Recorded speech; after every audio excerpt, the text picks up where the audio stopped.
સૌરાષ્ટ્ર પંથકમાં ચોમાસાનું આગમન. ચાલુ વર્ષના ઉનાળા દરમિયાન અસહ્ય ગરમી અને ઉકળાટ બાદ આજ રોજ તારીખ 15 જૂનના રોજ ગિરનાર તેમજ જૂનાગઢ જિલ્લામાં બપોર પછી અચાનક વાતાવરણમાં પલટો આવતા મેઘરાજાએ ધીમી ધારે એન્ટ્રી કરી દીધી છે. સૌરાષ્ટ્રના ગોંડલ, વીરપુર, જેતપુર, ભેસાણ, જૂનાગઢ, વંથલી, બિલખા તેમજ વિસાવદર વિસ્તારમાં વરસાદ વરસ્યો હતો.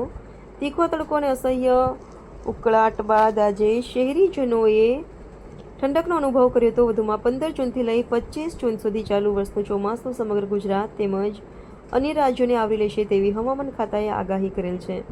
અહેવાલ ચેલાજી ઠાકોર, દીવ મિરર ન્યૂઝ, ભવનાથ.